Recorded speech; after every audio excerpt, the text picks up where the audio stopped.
mengakui, tidak mau bertransaksi bahwa Allah adalah Tuhannya, Nabi Muhammad adalah Rasulnya, falayyuqbala min, maka semua amal yang pernah dikerjakan di dunia ditolak, Pak.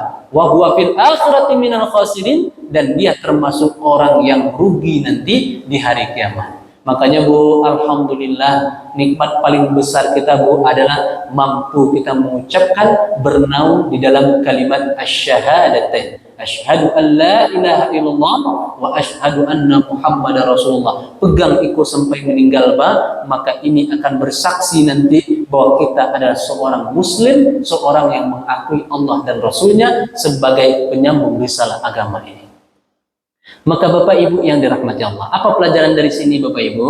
Syahadat menjadi kunci utama seorang hamba untuk meraih kebahagiaan di akhirat. Kalau tanpa syahadat tidak akan diterima, Pak. Jadi makanya para ulama tadi sepakat, kalau yang satu ini tidak dimiliki oleh seorang hamba, maka dia keluar dari Islam, atau Islamnya tidak diakui, atau dia bukan seorang muslim. Tapi kalau yang empat tadi masih berbeda pandangan para ulama, ada yang mengatakan kafir, ada yang tidak mengatakan kafir. Nah, itu nanti. Nah, yang kedua Bapak Ibu yang dirahmati Allah, kata Nabi SAW, wa iqamus shalah, dan dirikan salat. Jadi kan salat, mendirikan Pak. Kalau disebut mendirikan, menegakkan, kira-kira kondisinya itu serius atau biasa-biasa saja, Pak?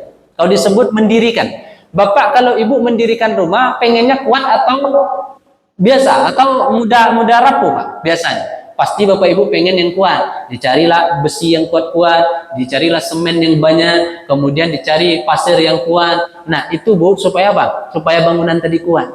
Nah agama yakni sholat ditegakkan tuh Pak, ditegakkan berarti posisinya harus kuat tuh. Jadi jangan lemah. Makanya kalau orang yang lemah dalam mendirikan sholat kebal, maka itu yang disinggung oleh Allah dalam Al-Quran. Ada yang disebut dengan fawailul lil musallin, ya, ada yang disebut dengan orang yang akan masuk dalam neraka sakar dan lain sebagainya, gara-gara mereka tidak mau menegakkan sholat. Mungkin sholat namun Bu, ya, tapi tidak dengan sungguh-sungguh menegakkannya. Kau beda Pak, kalau orang sungguh-sungguh menegakkan sholat, beda caranya. Satu, akan terlihat dalam segi waktu dia menunaikan, akan terlihat dari segi respon dia terhadap sholat. Ada beberapa respon Bapak Ibu orang yang terhadap sholat. Satu Pak, dipanggil oleh azan, dia kalau sebelum dipanggil tuh Pak, dia sudah ingat tuh ini waktunya sholat. Nah makanya walaupun belum dipanggil, dia akan segera. Nah orang yang kedua Pak, kalau sudah dipanggil dia baru ingat, hayya 'alas sholat, mari melaksanakan sholat. Di dalam azan tuh Pak ada rahasia tuh. Apa rahasianya Pak? Pada kalimat hayya 'alas shalah, hayya 'alal falah. Atau ada rahasianya. Ya, hayya 'alas shalah, panggilan seruan untuk mengajak setiap mukmin sholat. Hayya 'alas shalah, mari kita sholat, mari tunaikan sholat. Dijawab oleh azan berikutnya Pak, hayya 'alal falah. Untuk apa engkau sholat? Al-falah, untuk meraih kemenangan. Jadi siapa yang sholat dia menang, siapa yang sholat dia menang. Tapi siapa yang tidak sholat Pak, dia kalah. Kalah Pak. Kenapa kalah? Karena amalan yang paling utama, yang paling pokok itu kata Nabi SAW adalah sholat. Dan amalan yang paling dicintai oleh Allah Subhanahu Wa Taala adalah amalan sholat ala waqtiha, menunaikan sholat tepat pada waktunya. Artinya Pak, inilah tipe orang yang ketika hayya 'alas sholat dia bersegera. Kenapa? Karena dia ingin mendapatkan hayya 'alal falah, meraih kemenangan. Nah Bapak Ibu yang dimuliakan Allah Subhanahu Wa Taala, tapi kalau seseorang tidak mendirikan sholat dengan sungguh-sungguh, dia disebut dengan Pak, satu ayat menyebutkan fawailul lil musallin, sungguh celaka orang yang sholat.